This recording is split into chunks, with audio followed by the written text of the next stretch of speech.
क्या आप चाहते हैं कि पुतिन हार जाए? पुतिन के पास हजारों न्यूक्लियर वेपन्स हैं। अगर वो हार गया, फर्ज करिए हार जाए, तो जनाब एक डेस्परेशन में जैसे बिल्ली को आप कॉर्नर कर ले तो वो झपटती है, वैसे ही वो कहीं न्यूक्लियर ना कर दे।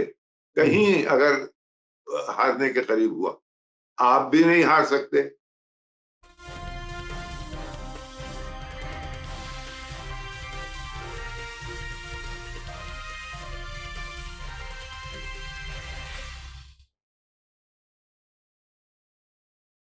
हेलो, नमस्कार, आदाब, सत श्री अकाल और अस्सलाम वालेकुम। मैं हूं मोहम्मद अहमद काजमी, लेकर आया हूं आपका पसंदीदा कार्यक्रम आपके रूबरू। आज संडे है और आज कई अहम इश्यूज पर सईद नकवी साहब से बात होगी। आप लोग मुसलसल उनके ऑब्जर्वेशंस, उनके तजर्बात, उनकी मालूमात से फायदा उठा रहे हैं और बहुत लोग अप्रिशिएट कर रहे हैं। कमेंट्स में हमारे पास बहुत सा ऐसा फीडबैक आता है। सईद नकवी साहब से हम हर संडे को पिछले कई महीने से बात कर रहे हैं और हर एपिसोड में, हर इंटरव्यू में बहुत गहराई से मालूमात हमें मिलती है। और मैं समझता हूं कि सही पर्सपेक्टिव में इंटरनेशनल अफेयर्स को समझने के लिए इस गहराई से जानना जरूरी है, विदेशों के बारे में भी और अपने देश के, और खास तौर पे अपनी देश की फॉरेन पॉलिसी के बारे में। इस वक्त एक बड़ी खबर है कि रूस के प्रेसिडेंट व्लादिमीर पुतिन ने एक तकरीर की है जिसमें वेस्टर्न मुल्कों की उन्होंने बहुत सख्त अल्फाज से याद किया है। सैंक्शंस के बारे में कहा है ये स्टूपिड सैंक्शंस हैं। और वो ये कहते हैं कि हम अपने बल पर, अपनी तारीख हमारी ऐसी है कि हम अपने बल पर अपने आप को सीधा खड़ा रख सकते हैं और उन्हें सैंक्शंस की कोई फिक्र नहीं है। इस पर बात करेंगे। इसके अलावा जब से जो बाइडन अमेरिका में प्रेसिडेंट बने हैं, वो कई रीजनल ग्रुपिंग्स और इंटरनेशनल ग्रुपिंग्स बना चुके हैं, जिसमें ऑकस है, क्वाड है, और अब बात हो रही है I2U2 की। ये बिल्कुल ऐसा है जैसे हम दो हमारे दो तकरीबन। इस पर बात करेंगे और उसमें समझने की कोशिश करेंगे कि इसमें भारत का क्या पहलू है, भारत की फॉरेन पॉलिसी कहां खड़ी है। सईद नकवी साहब, वेलकम है आपका। मीडिया स्टार वर्ल्ड को आपने वक्त बहुत दिया। बहुत शुक्रिया। आप ये बताइए कि ये व्लादिमीर पुतिन की तकरीर में इसमें कहीं ना कहीं गुस्सा भी है, सेल्फ एस्टीम भी है, और वो कुछ कुछ कहना चाह रहे हैं। क्या कुछ कह रहे हैं देखिए, पुतिन? उसके दो पहलू हैं इस स्पीच के। ये बहुत इंपॉर्टेंट स्पीच है। एक तो उसमें उन्होंने बाकायदा, गुस्सा बाकायदा है, क्योंकि ये ब्लिट्सक्रीग जो आप लोगों ने हमारे ऊपर की है कि हमारी सॉवरेनिटी को धक्का पहुंचे। आपको मालूम नहीं कि हमारी 1000 साल की तारीख है और हम ऐसे झटकों से कई दफे निकल चुके हैं। यानी, और ये वाकया है कि दूसरी जंग अजीम में 26 मिलियन रशियन ने अपनी जान दी। तो ये और उसके बगैर ये जंग हार जाते हिटलर से। यानी ये बहुत अहम बात है और इसको तस्लीम करना बहुत जरूरी है। तो ये ऐसा दूसरा पहलू उसमें ये है कि हम अपनी बिजनेस जारी रखेंगे। ये जारी रखेंगे का क्या मतलब हुआ? यानी इसका मतलब ये हुआ, अब मैं आपको बताता हूँ। क्योंकि मैंने कुछ सोर्सेस से लंदन वगैरह में बातें की, क्योंकि और हालांकि लंदन सबसे ज्यादा इंथ्यूजियास्टिक है इस जंग में यूरोपियन कंट्रीज में, लेकिन वहां इंफॉर्मेशन सबके पास होती है जो कि इंफॉर्मेशन के खेल में है। वहां ये पता चल रहा है कि ये जो सैंक्शन रिजीम है ये बिल्कुल खत्म हो चुकी है। यानी यूरोपियन मुल्कों को अनऑफिशियली ये इजाजत दे दी है मुल्कों ने अपने अफसरान को कि देखिए आप ये 4 चीजों पे, fertilizer, food grains, oil, gas, इसमें खूब जैसे हम पहले बिजनेस करते थे रूस से वैसे ही कीजिए, नुकसान हम नहीं उठाएंगे। ये अब ये बात अभी अंदर अंदर चल रही है, लेकिन अब इसका इसका कोई ना कोई इसका मतलब क्या है? इसका मतलब ये है कि आपके सैंक्शंस जो हैं वो इस वक्त काम नहीं कर रहे हैं। आपकी इधर अमेरिका में जो बाइडेन की जो रेटिंग है वो मेरे ख्याल में 30s के आसपास है, और इधर यहाँ पुतिन की कोई 80 प्लस है। तो ये अब वेस्ट ये कहेगा साहब उनके तो फिगर्स वगैरह भी वो फज कर लेते हैं। ये है एक वेस्टर्न एलिगेशन। बहरहाल अगर फज भी कर लिया है, कम से कम 30 से तो कहीं ऊपर वो है। और अब किस्सा ये है कि साहब आप जंग चाहते हैं, अमेरिका और बरतानिया, देखिए और बिल्कुल एक डिवीजन ऑफ फिशार जो यूरोप के अंदर होना था वो हो गया है। यानी ये कि अब कौन जा रहा है वेलेंस्की को मनाने के लिए? मैक्रोन जा रहे हैं फ्रांस के, शोल्स जा रहे हैं जर्मनी के, और नाम मैं भूल रहा हूँ। Emmanuel Macron. मैक्रोन तो फ्रांस के, लेकिन जी इटली जी। का, हाँ इटली का भी जी प्रेसिडेंट गया अभी। जी जी। ये इन लोगों ने तीनों ने जाके क्या कहा कि भाई हम आपको, यानी आप घबराइए नहीं, हम आपको डबल रोटी वगैरह भेजते रहेंगे, हम आपको थोड़ा बहुत असलाह भेजते रहेंगे, ताकि ये देखिए इस वक्त वो कह ही नहीं सकते हैं कि हमने अपने रैंक्स ब्रेक कर दिए, तो वो भेजेंगे। दरअसल भेज रहा है रूस, जब भेज रहा है अमेरिका। अच्छा, और जंग ये है, मैदान इस जंग का है यूक्रेन, और जंग है ये अमेरिका और रूस के बीच में। और ये अजीब और गरीब जंग है जिसमें कि हम अंदर नहीं आएंगे।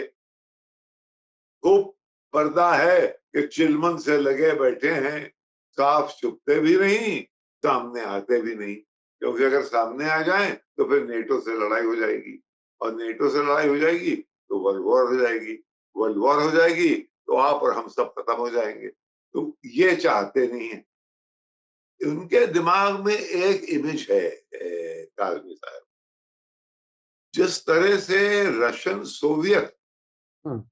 सोवियत यूनियन अफगानिस्तान से गया था, क्योंकि वहां हमने स्टिंगर मिसाइल भेजी थी कहते हैं ये, और ये हिलरी क्लिंटन कई दफा कह चुकी है ये बिल्कुल वही इमेज है कि हमने स्टिंगर मिसाइल भेजी, और पाकिस्तान और सऊदी अरेबिया, अमेरिका, सबने मिलके सोवियत यूनियन को हरा दिया।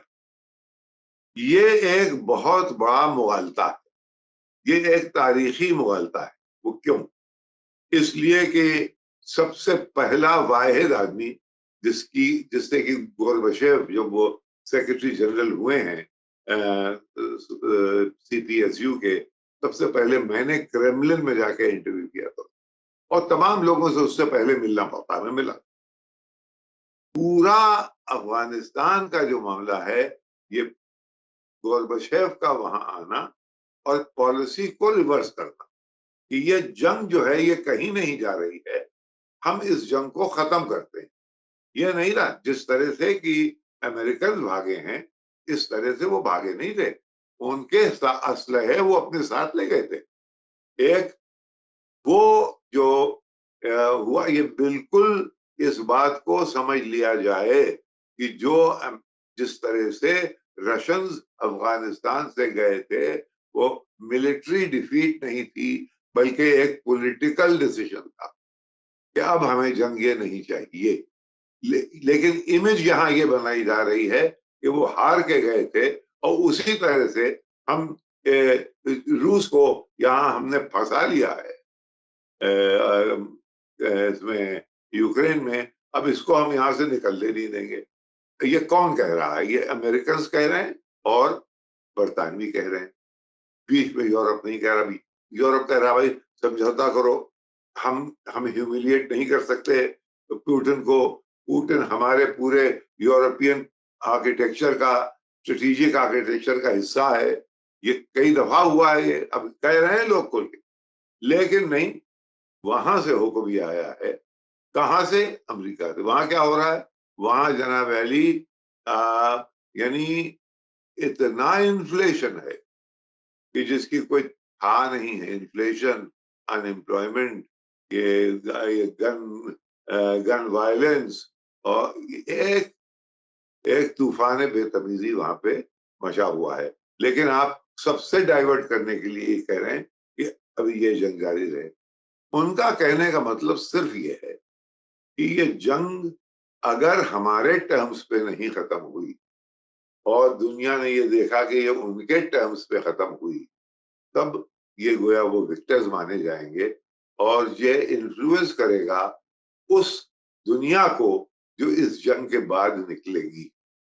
यानी वो उसकी शक्ल क्या होगी, क्या वो, मैं तो भाई मेरे बात समझ में नहीं आती। सारी दुनिया बात कर रही है अमेरिकन डिक्लाइन की और राइज ऑफ चाइना एक मसला है।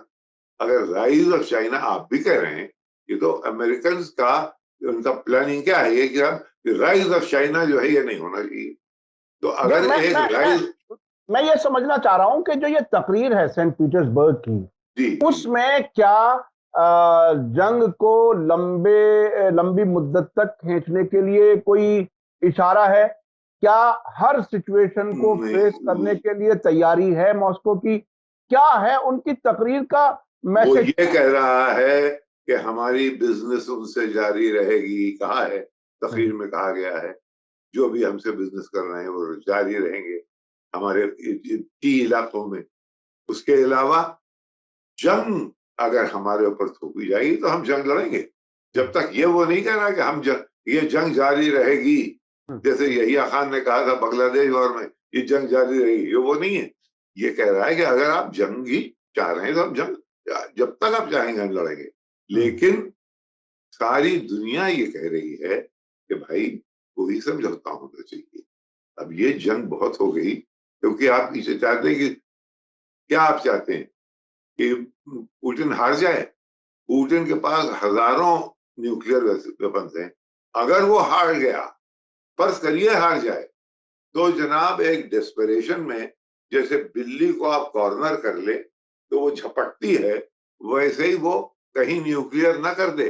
कहीं अगर हारने के करीब हुआ, आप भी नहीं हार सकते, क्योंकि आपका चेहरा जो है वो ये कि आप, हम अपनी ये एंग्लो सैक्सन वर्ल्ड, यानी ये फाइव आईज, जो कि जिसमें आप लीजिए ऑस्ट्रेलिया, न्यूजीलैंड गरीब बहुत नेक मुल्क है लेकिन वो भी है बहरहाल एंग्लो सैक्सन, ये अपने कनाडा, बर्तानिया, अमेरिका, ये पांच।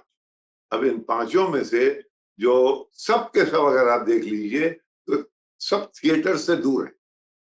यानी अब यूक्रेन के तो बहुत करीब है मैक्रोन और जर्मनी और इटली, लेकिन बर्तानिया चैनल के उस पार है। तो सब के सब दूर हैं, और लेकिन जंग में सबसे एंथुजियास्टिक यही, क्योंकि उसमें लेयर्स हैं कि next world power, next distribution of power में बीच वाले ये लोग आएंगे, फ्रेंच एंड जर्मन आएंगे कि वही एंग्लो सैक्सन रहेंगे। ये है, लिहाजा इस जंग को जारी रखना चाहिए। अब ये है कि भाई जंग अगर जारी रहेगी, तब तक आप जारी रखेंगे जंग को, यानी, और आप खत्म कर रहे हैं एक एक मुल्क को, आप बर्बाद कर रहे हैं। आप कह ही रहे हैं कि ये पुतिन, देखिए ना, पुतिन ने जिस तरह से इन्वेजन किया और जिस तरीके से बूचा वगैरह में जो लोग कह रहे हैं, उन्होंने, भाई जंग में इस किस्म की गजबनाक बातें होती हैं, वो पुतिन ने की हैं, यकीनन की है। लेकिन भाई पुतिन जंग में है, वो जंग, अभी एक सवाल बहुत बड़ा ये है कि अनप्रोवोक्ड वॉर, हर तरफ से ये है कि सब पुतिन की अनप्रोवोक्ड वॉर। परसों पोप का एक मैसेज आया है। पोप का मैसेज ये कह रहा है कि मैंने जंग से पहले एक बहुत ही वाइज स्टेट्समैन से बात की, हेड ऑफ स्टेट। उसने कहा था, they are barking at Russia's door, जैसे कुत्ते बाग करते हैं उस पे, तो आखिर में आदमी बंदूक लेकर आ जाता है और दरवाजा खोल के मार देता है। कह रहे they are barking at Russia's door, this can lead to war, ये पोप ने कहा। और फिर अब से 2 हफ्ते पहले वो कह चुका है कि इसको, इस जंग को ना तो वेस्ट ने रोका, और इसको इनविटेशन पुतिन को, बल्कि प्रोवोक करने का काम वेस्ट ने किया। ये कह रहे हैं। एक और सुन लीजिए, बड़ी मुसीबत आ गई है। लैटिन अमेरिका में निकारागुआ के डैनियल ओर्टेगा ने रशियंस के साथ एक मंसूबा साइन किया है, एक बाकायदा एग्रीमेंट। वो ये कि रशियन ट्रूप्स वहां निकारागुआ में रह सकते हैं अगर रशियन। अच्छा, और उसने भी चाल उसके अंदर एक और है, वो ये है कि सिर्फ निकारागुआ नहीं बल्कि 7 अदर लैटिन अमेरिकन कंट्रीज। तो सवाल हैं आपसे, अगर ऐसी खबर बड़ी है तो ये अखबारों से गायब क्यों है? यानी जब वो चाहें तो अहमियत बढ़े, और जब वो चाहें तो चिराग को गुल कर दें और दुनिया अंधकार में रहे। अरे साहब, ये बहुत बड़ी बात है। यानी ये वो है कि क्यूबन मिसाइल क्राइसिस ऐसे ही तो था कि क्यूबा में रशिया ने मिसाइल रख दी थी, ठीक है। यहाँ अभी मिसाइल की बात नहीं हुई है, लेकिन रशियन सोल्जर्स की बात हो गई और बाकायदा एग्रीमेंट साइन हुआ है। अच्छा साहब, ये हो गया। उसके बाद एक चीज थी मनरो डॉक्ट्रिन। 1823 में, 1823 में जेम्स मनरो प्रेसिडेंट, उन्होंने साहब एक डॉक्ट्रिन एनोंसिएट की कि हम, क्योंकि यहाँ वहां पे कॉलोनीज बरतानिया की भी थी, फ्रांस की भी थी, इस इलाके में वेस्टर्न हेमिस्फीयर की देखभाल हम करेंगे। यानी कोई यहां नहीं आएगा, यहाँ पे कोई बाहर का नहीं आता। ये थी मनरो डॉक्ट्रिन। अच्छा, अभी रेक्स टिलरसन जो थे, इनके ट्रम्प के फॉरेन सेक्रेटरी, उनसे पूछा गया, उनका कि the Monroe doctrine is alive and kicking, यानी मनरो डॉक्ट्रिन अभी जिंदा है। तो मनरो डॉक्ट्रिन अगर जिंदा है तो इसके क्या मानी ये जो हो रहे हैं। इसके अलग हट के देख लीजिए, आपने देखा ही था कि चिली में एक कम्युनिस्ट हेड आ गया है, वही पेरू में है, वही अब वहां पे वेनेजुएला में तो आप देख ही रहे हैं, इलेक्शन होने वाला है ब्राजील में, वहां लूला जीत जाएंगे। तो एक दुनिया में खलफिशार है, इसमें अब एक गोगली चली है, उसका नाम है I2U2। मैं सर उसी पे आना चाह रहा था। मैं थोड़ा सा इसको इस तरह से आपसे मालूम करना चाहता हूं कि आप अब से पहले भी कई बार इस बात को कहते रहे हैं कि ये जंग, यूक्रेन जंग जो है, इसके नतीजे में ये बात तय होनी है कि ताकत का मरकज वेस्ट के हाथ में रहे दुनिया का, या ईस्ट की तरफ खिसक जाए। तो ये एक तरह से वो खतरा जाहिर है वॉशिंगटन में और दूसरी कैपिटल्स में भी महसूस तो किया जा रहा है। ऐसे वक्त में जो बाइडन 2021 की जनवरी में वो प्रेसिडेंट बने हैं, उसके बाद उन्होंने कई ऐसी ग्रुपिंग्स बनाई हैं मुल्कों की जिसमें कहीं हड़बड़ाहट सी लग रही है। एक तो क्वाड बनाया, एक ऑकस बनाया, और भी कई, और अब ये I2E2। ये बिल्कुल ऐसा लग रहा हम दो हमारे दो, या आई लव यू टू, ये बिल्कुल तकरीबन ऐसा। इसको आप किस तरह से देख रहे हैं? क्या वो घबराहट का नतीजा है? ये इतना की ग्रुपिंग्स बाकायदा काम नहीं कर पा रही हैं, या अब भी ये मुल्क जो ग्रुपिंग्स में जिनको शामिल बताया जाता है? ये अच्छा समझ में नहीं आ रहा मेरे, क्योंकि बड़ी ताकत, अगर अपने आप को बड़ी ताकत अब भी वो मानती है, तो बड़ी ताकतें स्ट्रेटेजिक बैलेंस के लिए बड़े दायरे बनाती।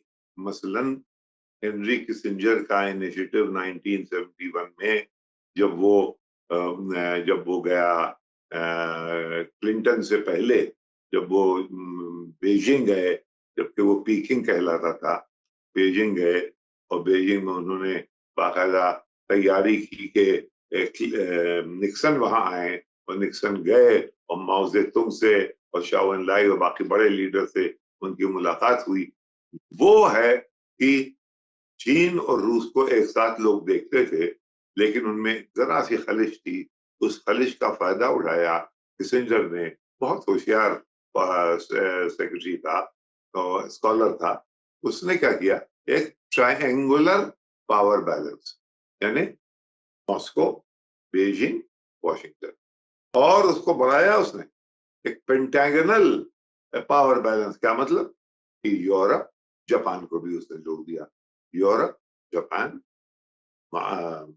Moscow, Beijing, Washington. ये तो एक बड़ा स्ट्रेटेजिक बैलेंस मालूम हुआ। लेकिन ये जो इससे उसी के बरक्स उस जमाने में ब्रzezinski साहब थे, उनके वो भी किसिंजर के नवीयत उसी उनके बराबर के थे गोया, फॉरेन पॉलिसी के थिंकर थे। इसके अपने जिमी कार्टर के नेशनल सिक्योरिटी एडवाइजर थे, बहुत बड़े उनका रुतबा था। उन्होंने ये जो अफगानिस्तान में हुआ था मुजाहिदीन, ये आइडिया था उसका। और जब उससे पूछा गया कि देखिए आपने क्या किया इसको कि अफगानिस्तान में ये करने के बाद टेररिज्म, तो उसका जवाब बड़ा दिलचस्प था। उसने कहा कि I was out to defeat the Soviet Union, I was not worried about some stirred up Muslims. यानी कुछ एजिटेटेड मुसलमानों से वो मेरी दिलचस्पी नहीं है, ठीक हो गए होंगे, वो एक कोलैटरल डैमेज है। हमको रूस पे अटैक, ये जो पूरा एक दायरा बना था, ये बड़े, लेकिन उसकी एक थिंकिंग और भी थी। ब्रेजिंस्की कहता था रीजनल इन्फ्लुएंशियल। रीजनल इन्फ्लुएंशियल का मतलब ये है कि शाह ईरान, जे.आर. जयवर्धने, यहाँ पे मुरारजी देसाई, पाकिस्तान में जियाउल हक, अब ये सब उनके मतलब के लोग थे। इनको एक उसमें बांध लो, तो ये रीजनल इन्फ्लुएंशर्स का ही एक थ्योरी ब्रेजिंस्की ने बनाई थी। तो यही नहीं और जगह भी तकरीबन उसको एक मिनी लेवल पे बाइडेन साहब इस वक्त बना रहे, लेकिन उसमें हमारा हिस्सा समझ में नहीं आता, क्योंकि हिंदुस्तान की इस वक्त जो छवि और जो उसकी इमेज बढ़ी है और जो उसका उसका रीच बढ़ी है, तो तमाम लोग जितना दुनिया के लीडर है सब यहाँ आ रहे हैं, आपको वू कर रहे हैं। उसकी वजह यह है कि आपने अपने आप को इंडिपेंडेंट किया है किसी हद तक। I2U2 क्या है? India, Israel, America and UAE। ये एक अजीब सी ग्रुपिंग है, सऊदी नहीं है, कतर नहीं है, तो एक तो यहीं पे खोट आ गया जरा सा। लेकिन उसके बाद ये है कि हम एक तरफ तो नॉन अलाइंड होके यूक्रेन के इशू पे खड़े हो गए हैं कि हम भाई अपना इंटरेस्ट देखते हैं। तो यहाँ पे आपका इंटरेस्ट क्या है, ये एक खोजने की चीज है। शायद जयशंकर साहब के दिमाग में कुछ हो कि इसमें हिंदुस्तान के लिए कोई खास फायदा है, लेकिन मुझे जो हिंदुस्तान की इमेज बनी थी और बनी है यूक्रेन के मामले से, तब से जो एक इंडिपेंडेंट फॉरेन पॉलिसी चल रही है, कहीं ऐसा तो नहीं है कि वो ये I2U2 में वो इमेज कॉम्प्रोमाइज हो जाए। मुझको ये ये I2U2 में जो यूएई की तरफ आपने इशारा किया कि और कोई मुल्क नहीं है, जो यूरोपियन अमेरिकन मीडिया को अगर देखें तो उससे एक इमेज उभर करके सामने आ रही है मिडिल ईस्ट वगैरह के मीडिया में भी, कि यूएई के जो इस वक्त प्रेसिडेंट हैं, जिन्होंने अपने आप को प्रेसिडेंट होने का ऐलान किया, ऐसा लगे जैसे डेमोक्रेसी का कोई हिस्सा है, हालांकि वो राजा हैं, बादशाह हैं, अपने बाप की जगह पर बैठे हैं, उनकी एक इमेज उभर के आ रही है कि वो इजराइल के साथ नॉर्मलाइजेशन का जो प्रोसेस अरब मुल्कों का है, वो उसको लीड कर रहे हैं। वही एमबीएस को भी समझा रहे हैं, वही दूसरे मुल्कों को भी कह रहे हैं। वो यानी वो ये जो है काजमी साहब, ये एब्राहम अकॉर्ड्स में एक और ये पेंच कसने की गोया ये काम करेगा। ये दूसरा ये ट्रायंगल जो बनाया जा रहा है, क्वाड्रेंगल जो बनाया जा रहा है, America, Israel, India and UAE, क्योंकि अभी तो एक एब्राहम अकॉर्ड्स थे, अब एब्राहम अकॉर्ड जरा सा कुछ थोड़े से ढीले पड़े हैं, तस्करा उनका नहीं हो रहा है। तो ये भी एक बड़े बड़े पावर के लिए अच्छी चीज नहीं है कि वो हम्म, किसी एक इनिशिएटिव में मुलव्विस हो, उसके बाद वो मुलव्विस धीरे धीरे ये उसमें दुनिया में डिसइंटरेस्ट पैदा हो जाए। ये हम्म, अच्छी बात नहीं। तो हम्म, देखिए उसी में से ये है, देखिए इसमें क्या जान है। लेकिन रही बात यूक्रेन की, अभी यूक्रेन में इसको तय ये करना है, ये देखिए होगा अल्टीमेटली ये कि ना हम जीतेंगे ना तुम जीतोगे, और वो जो हिस्सा ने कंट्रोल कर लिया है उसके ऊपर एक बात होगी, फिर वो एक वो बातें जो हैं वो ताअबद होती हैं, वो हम्म, फिर वो नॉर्मलाइज हो जाती है चीजें।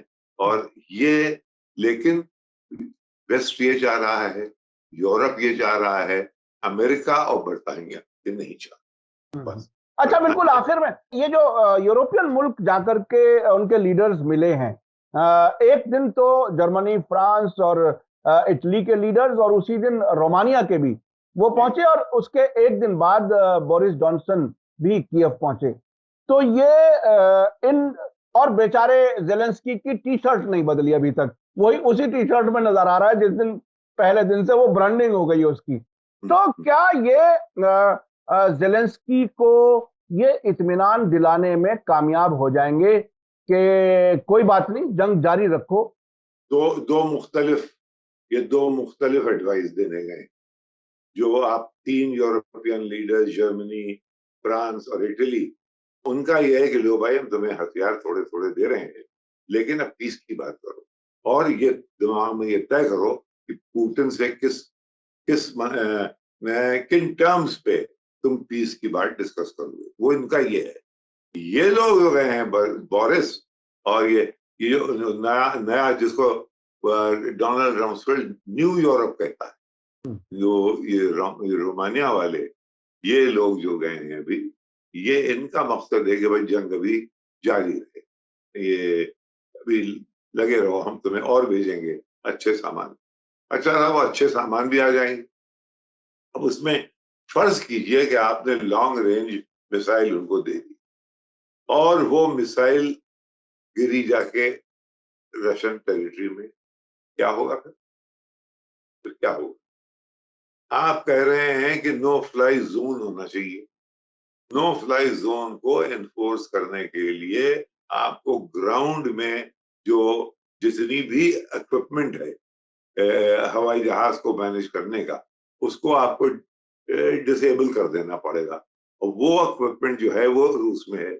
आप जाके वो करेंगे, तो ये इसमें बहुत पेच है, और ये बहुत कॉम्प्लिकेटेड हो सकता है। ये वेस्ट इससे खेल रहा है, और मैंने आपसे कहा कि वो ममालिक जो कि थिएटर से दूर हैं, उनका रवैया एक है, और जो थिएटर के बिल्कुल करीब है, आग उनके मोहल्ले में लगी हुई है, उनका रवैया दूसरा है। अच्छा, एक एक चलते चलते एक सवाल यूरोप में आम तौर पर एक परसेप्शन है, मैं समझता हूं आप भी ऐसा महसूस करते होंगे कि लंदन में बैठ करके जब बात होती है तो उसको अक्सर ये कहते हैं कि वो अमेरिका का 51वां सूबा है, यानी वो बिल्कुल अमेरिका का इतना पिछलग्गू है। उस पिछलग्गू होने के नतीजे में वो बेचारा ब्रेक्सिट भी कर चुका, जिसे जिसे कहते हैं कि वो डाली थी उंगली कट गया हाथ, तकरीबन उस जैसी हालत में वो पहुंच चुका है। अब उसी से वो काम लिए जाने की कोशिश है कि ये जंग लंबी कराने में यूरोप में एक इंपॉर्टेंट एक हिस्सा है यूके, ब्रिटेन, वो अपना वही काम जारी रखे जो अमेरिका चाहता है। तो आखिरकार खुद यूके की अपनी हैसियत दिन ब दिन कमजोर नहीं हो रही अमेरिका की दोस्ती में? एक तो इस वजह से कमजोर हो रही है, और दूसरे ब्रेक्सिट का एक पहलू जो उठ के सामने आया है, वो है नॉर्दर्न आयरलैंड का। नॉर्दर्न आयरलैंड के मामले को ना हमारे ऑडियंसेस ज्यादा समझते नहीं है।